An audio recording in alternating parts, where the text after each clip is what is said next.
the IELTS writing section, academic version, task 1. Make sure you write an overview.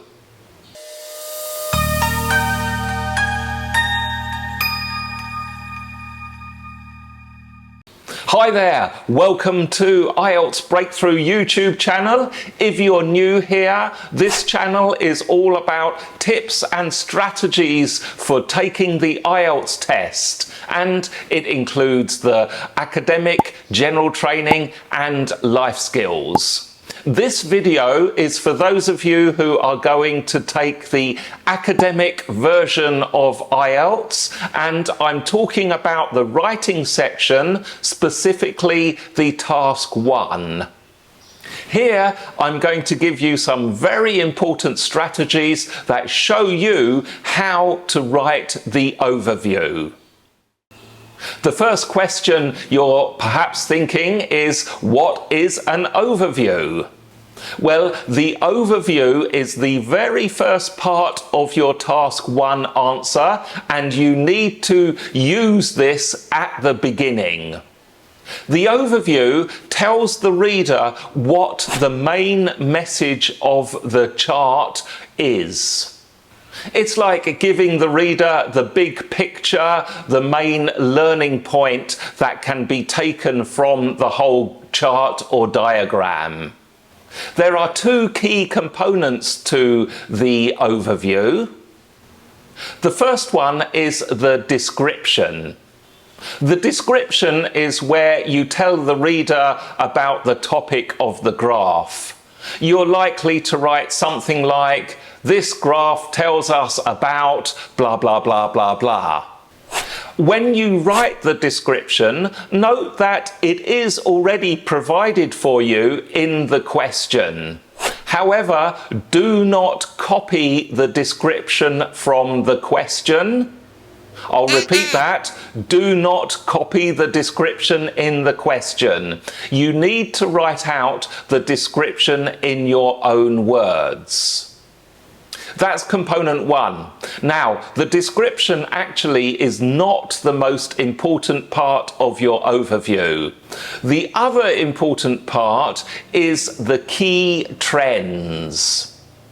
This is where you tell the reader what the main message of the chart is. To do this, you need to analyze the chart and pick out the 2 or 3 key trends that are shown.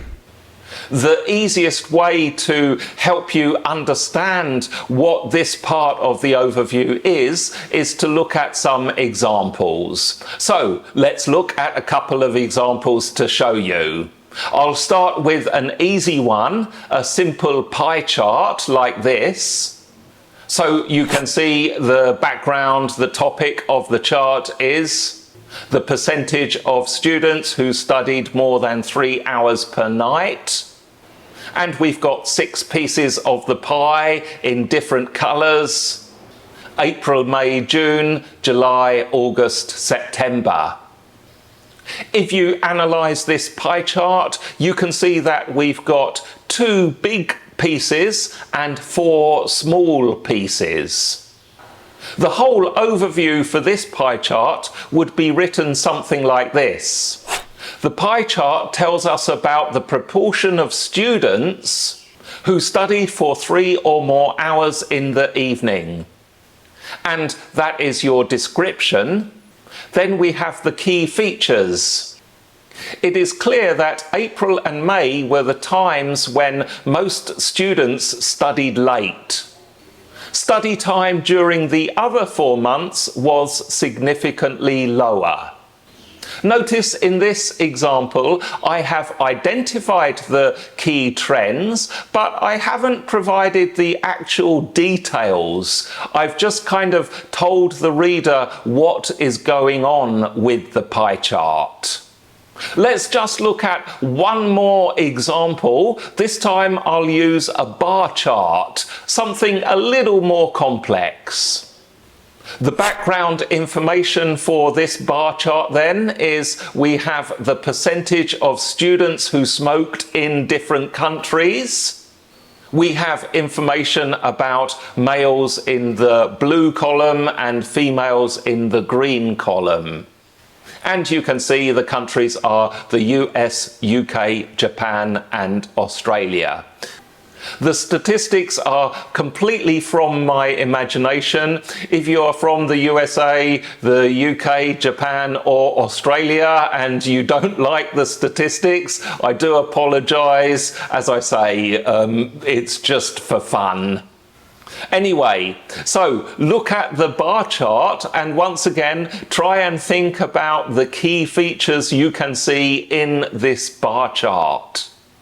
With bar charts, the key features will be indicated by the high bars and the low bars. Let's look at an example overview for this one.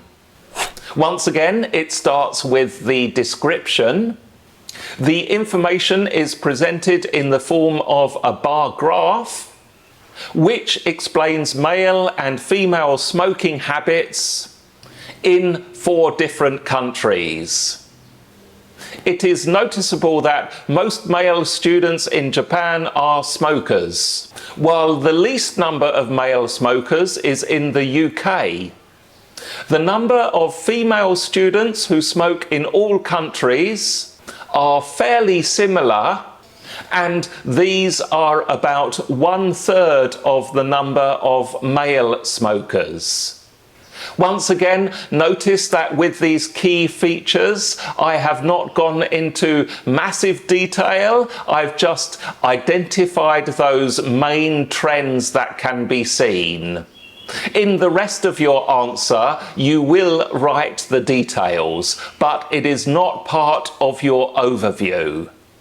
There's also a word count in this second example. You can see this overview is 62 words.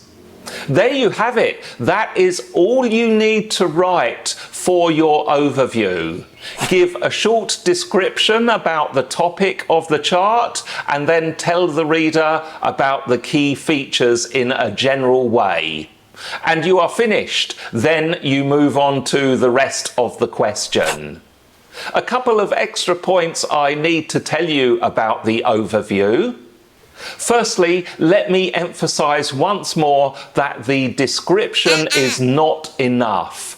If you only write a description, then you are not going to give a full overview. You must include those key trends. That is the main message, what the reader can take from the chart.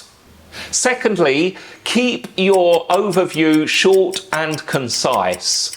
No more than 100 words for the overview.